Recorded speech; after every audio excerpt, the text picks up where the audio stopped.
சமீபத்தில் பல நாடுகளில் தேர்தல் நடைபெற்றது. இந்த தேர்தல் அடுத்து வரக்கூடிய 5 ஆண்டுக்கான ஆட்சியை நிர்ணயம் செய்யக்கூடியது. நமக்கும் இந்த 5 வருடம் ரொம்ப முக்கியமானது. ஏனென்றால் இந்த உலக யுத்தமானது உலகளாவிய 3ஆம் உலக யுத்தமாக பரவக்கூடிய காலகட்டத்தில் இருக்கிறோம்.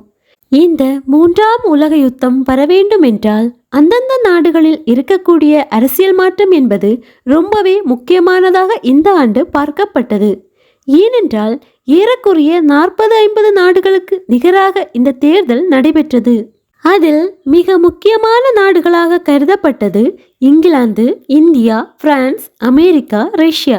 இந்த நாடுகளுடைய தேர்தல் மிக முக்கியமானதாக பார்க்கப்பட்டது. அதில் ரஷ்யாவில் மீண்டும் புதின் பொறுப்பேற்றுக் கொண்டார். இந்தியாவில் மீண்டும் பாஜக ஆட்சி அமைத்தது. ஆனால் பிரான்ஸ், யூகே போன்ற நாடுகளில் எதிர்க்கட்சியாக இருந்தவர்கள் பொறுப்பேற்றுக் கொண்டிருக்கின்றனர். இதனால் என்ன மாற்றம் என்று பார்த்தோமானால், இப்போது நடந்து கொண்டிருக்கிற இஸ்ரேல் பாலஸ்தீன பிரச்சனையில் மிக முக்கியமான முடிவுகள் எடுக்கக்கூடிய நாடுகளில்தான் பிரான்சும் யூகேவும் உள்ளது. இப்போது இதில் பொறுப்பேற்று இருக்கிற 2 அரசாங்கமும் பாலஸ்தீனத்துக்கு ஆதரவான கட்சிகள் தான் வந்திருக்கிறது. எதிர்க்கட்சியாக இருந்தவர்கள் வெற்றி பெற்று ஆட்சி அமைத்திருக்கிறார்கள். எதிர்க்கட்சிகள் வெற்றி பெற்று வரும்போது இவர்கள் பாலஸ்தீனத்துக்கு ஆதரவான குரல்களை எழுப்ப தொடங்குவார்கள். ஏற்கனவே யுஎன்னில் பிரான்ஸ், யூகே போன்ற நாடுகள் இஸ்ரேலுக்கு ஆதரவாக ஓட்டளித்த நாடுகள்.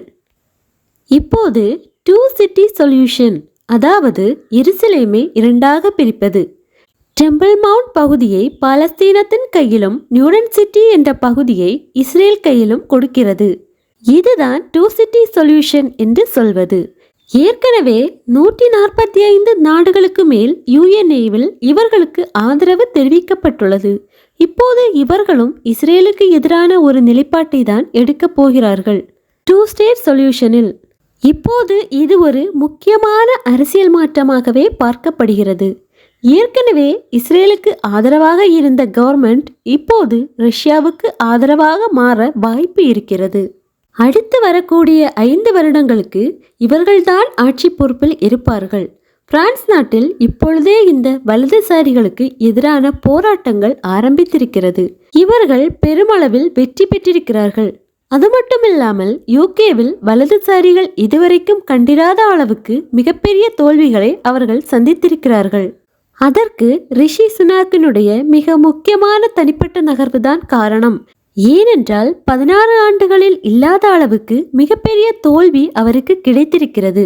இது எல்லாமே பாலஸ்தீனத்துக்கு ஆதரவான கவர்மெண்டாகத்தான் போய்கொண்டிருக்கிறது. வேதத்தில் சொன்னபடி ரஷ்யா இவர்களை தலைமையேற்று நடத்த வேண்டும்.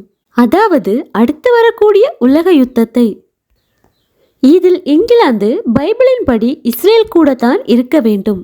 அதாவது எசேக்கியல் 38:13 படி.